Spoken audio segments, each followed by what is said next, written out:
Assalamualaikum warahmatullahi wabarakatuh. Selamat pagi anak-anak. Apa kabar kalian semuanya? Alhamdulillah sehat ya. Coba dicek kanan kirinya, teman-temannya udah hadir belum? Atau ada yang kosong ini bangkunya? Itu kok kosong? Kemana Siti? Lina kemana? Oh, Lina sakit ya. Udah dititipin surat izin belum? Sudah. Baik, terima kasih informasinya. Nanti Ibu akan hubungi orang tua Lina ya. Sebelum kita mengawali pembelajaran pada hari ini, lebih baiknya kita berdoa terlebih dahulu ya anak-anak. Berdoa Ibu pimpin, berdoa menurut agama dan kepercayaan masing-masing. Berdoa dalam hati dimulai. Amin, amin, amin. Berdoa selesai. Jadi, hari ini kita akan belajar mata pelajaran pendidikan Pancasila. Benar ya? Kemarin coba diingat lagi, kita udah belajar tentang apa aja? Aturan, apalagi? Kewajiban, dan hak. Kemarin kita belajar tentang aturan, hak, dan kewajiban. Coba disebutkan satu contoh aturan yang ada di lingkungan sekitar kita atau lingkungan masyarakat. Contohnya apa? Yuk. Membuang sampah pada tempatnya. Benar, Aldo benar. Coba disebutkan juga hak kita sebagai warga sekolah apa? Mendapatkan kenyamanan dalam belajar. Mendapatkan ilmu. Benar semua ya anak-anak. Kalau kewajiban kita sebagai warga sekolah apa? Coba disebutkan, Dita. Kewajiban kita sebagai warga sekolah adalah menaati tata tertib sekolah. Benar, jawaban kalian benar semua ya. Jadi, dalam melaksanakan aturan dan kewajiban, apakah bisa jika dilaksanakan oleh satu orang? Tentu saja tidak ya. Karena dalam melaksanakan aturan dan kewajiban harus dilaksanakan secara bersama-sama atau kerjasama. Maka aturan dan kewajiban tersebut jika dilakukan bersama-sama akan berjalan dengan lancar dan bagus.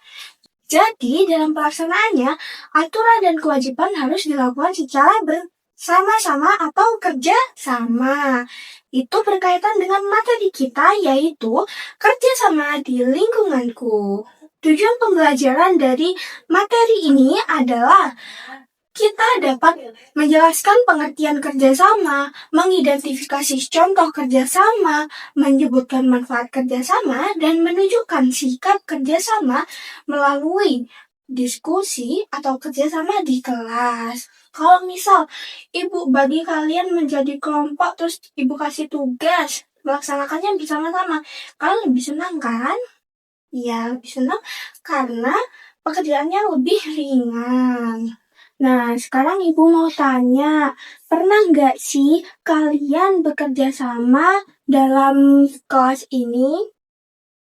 Oh iya, coba dicontohkan kegiatan apa yang dilakukan secara bersama-sama. Tadi bekerja sama ya pada mata pelajaran matematika. Contoh kerjasamanya apa? Ayo. Disuruh menghitung satuan baku dan tidak baku secara berkelompok. Benar, itu adalah salah satu contoh dari kerjasama. Menurut kalian, apa sih keuntungan dari bekerja sama dibandingkan bekerja secara sendiri-sendiri?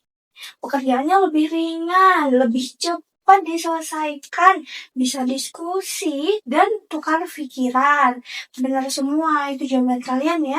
Jadi, bagaimana perasaan kalian saat bekerja sama dengan teman-teman? Senang, happy. Jadi semangat ya kalau Ibu mengasihkan tugas secara bekerja sama. Karena intinya bekerja sama itu dapat membuat kita lebih mengenal satu sama lain dan pekerjaannya lebih ringan juga. Sebelum kita membahas mengenai kerjasama lebih jauh, kita harus mengenal pengertian dari kerjasama itu apa sih? Jadi, anak-anak, kerjasama itu adalah kegiatan yang dilakukan bersama-sama oleh dua orang atau lebih untuk mencapai tujuan yang sama. Contohnya, ibu membagi kalian menjadi beberapa kelompok. Satu kelompok ada 3 orang dengan satu tugas, yaitu mengidentifikasi contoh kerjasama di rumah, contoh kerjasama di sekolah, contoh kerjasama di lingkungan masyarakat. Nah, kalian bisa bagi-bagi tugasnya. Si A mengerjakan identifikasi kerjasama di sekolah, si B mengerjakan identifikasi kerjasama di rumah, dan si C mengerjakan identifikasi di lingkungan masyarakat. Nah, dalam kerjasama, setiap orang itu memiliki peran dan tanggung jawabnya masing-masing. Di sini selanjutnya ada bentuk kerjasama di rumah. Contohnya membersihkan rumah bersama-sama. Ayo, siapa yang pernah bersih rumah secara bersama-sama dengan ibu, kakak, ayah? Pernah ya, kemarin kan hari raya harusnya bersih-bersih dulu sebelum merayakan hari raya. Terus berkebun bersama, memasak bersama untuk berbuka. Itu adalah contoh kegiatan kerjasama yang dilakukan di rumah. Kalau kerjasama di sekolah, ada contohnya piket kelas. Ayo, siapa yang rajin piket di sini? Semuanya rajin ya, berarti pintar. Terus ada kerja kelompok, menjaga ketertiban kelas. Itu juga salah satu contoh kerjasama. Karena kalian berusaha untuk menjaga ketertiban kelas ini dan mendengarkan penjelasan yang dilakukan oleh ibu. Begitu. Selanjutnya ada kerjasama di lingkungan masyarakat. Contohnya kerja bakti 17 Agustus, ronda malam, terus bakti sosial seperti pengumpulan dana untuk orang yang sedang mengalami musibah. Itu adalah contoh kerjasama di lingkungan masyarakat. Selanjutnya ada materi mengenai manfaat kerjasama. Jadi kerjasama itu dapat meringankan pekerjaan, lebih cepat selesai, menumbuhkan rasa persatuan, mempererat hubungan antar individu, bisa membuat kita saling mengenal satu sama lain, dan melatih sikap peduli dan tanggung jawab satu sama lain. Selanjutnya, ada sikap yang harus dimiliki dalam kerjasama. Contohnya, saling menghargai pendapat, mau berbagi tugas, tidak memaksakan kehendak. Karena dalam pembagian kelompok itu dilaksanakan oleh banyak orang ya, jadi pasti idenya muncul banyak. Jadi kita harus menjadi penengah dan membuat rangkuman sehingga jawaban-jawaban teman-teman kalian bisa dijadikan satu menjadi satu jawaban kelompok. Bertanggung jawab terhadap tugas masing-masing. Kalau udah dikasih tugas, itu sudah dikerjakan. Terus bersikap disiplin dan jujur. Selanjutnya, ibu akan membagi kalian menjadi beberapa kelompok. Tapi kelompoknya cukup di bangku kalian saja ya anak-anak. Berpasangan saja. Jadi satu kelompok ada 2 orang. Karena Lina tidak masuk, maka Siti bisa gabung sama yang di depannya ya, sama Dita dan Lala. Di sini, ibu akan memberikan video kerjasama yang dilakukan oleh Minion. Siapa yang suka nonton Minion? Di sini ada contoh kerjasama yang dilakukan Minion, dan kalian amati terlebih dahulu, lalu jawab pertanyaan dari ibu ya. Disimak baik-baik ya anak-anak videonya.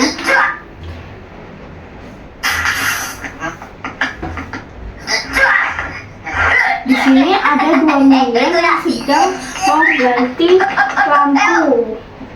Mereka bekerja sama untuk meraih lampu yang di atas dengan membentuk tangga dari punggungnya mereka. Mereka putar-putar untuk berusaha melepas lampunya, tetapi ada satu temannya yang malah tertawa dan tidak membantu. Akhirnya pecah deh lampunya.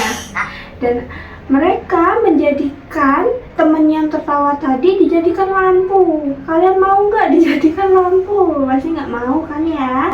Jadi kita harus menerapkan sikap kerjasama itu. Harus saling peduli, tidak boleh mengejek. Kalau sudah disuruh pegang lampunya, ya sudah pegang. Kalau bisa dikasihkan yang ke atas agar bisa dipasang lampunya, jadi nggak pecah. Menurut kalian, apakah semua minion itu udah bekerja sama dengan baik? Tidak. Kenapa? Coba disebutkan, Dito dan Dani. Kenapa mereka tidak bekerja sama dengan baik? Karena ada satu minion yang tertawa dan tidak mau membantu. Akhirnya lampunya pecah. Benar. Bagaimana perasaan kalian jika ada teman yang tidak mau membantu saat bekerja sama? Sedih, kecewa, marah ya, karena kita sudah berusaha untuk bekerja sama agar hasilnya bagus, tetapi malah satu teman tidak mau bekerja sama, mengejek. Itu hal yang tidak patut dicontoh ya anak-anak. Nah, jadi kalau kita bekerja sama, ya sudah, kita harus bekerja sama agar tugasnya cepat selesai. Jika kalian berada di posisi para minion, apa yang sebaiknya dilakukan agar pekerjaannya berhasil? Saling membantu, tidak mengejek. Kalau sudah dikasih tugas untuk memegang bola lampu ya sudah dipegang dengan baik agar tidak jatuh dan pecah. Kalau bisa dikasih ke yang atas agar lampunya dipasang dengan baik dan pekerjaannya cepat selesai. Sikap apa yang seharusnya dimiliki saat bekerja sama agar tidak terjadi masalah seperti ini? Saling menghargai, bertanggung jawab atas tugasnya, tidak boleh mengejek, menghargai. Benar sekali ya anak, jawabannya sudah pintar, sudah bisa mengetahui kerjasama itu apa, contohnya bagaimana, sikap yang harus dimiliki. Sudah tahu ya anak-anak semuanya apa itu kerjasama? Jadi bisa disimpulkan, kerjasama merupakan kegiatan yang dilakukan bersama-sama untuk mencapai tujuan yang sama. Kerjasama dapat dilakukan di berbagai lingkungan seperti di rumah, apalagi di sekolah, di lingkungan masyarakat. Dengan bekerja sama, pekerjaan yang sulit akan menjadi lebih ringan dan lebih cepat diselesaikan. Selain itu, kerjasama juga mempererat hubungan antar individu dan menumbuhkan sikap saling peduli, tanggung jawab, serta kebersamaan dalam kehidupan sehari-hari. Maka dari pembelajaran ini, Ibu berharap kalian bisa menerapkan sikap kerjasama ya dengan baik di lingkungan rumah, masyarakat, dan sekolah. Mungkin itu saja yang bisa Ibu sampaikan. Kurang lebihnya mohon maaf ya anak-anak. Terima kasih. Wassalamualaikum warahmatullahi wabarakatuh.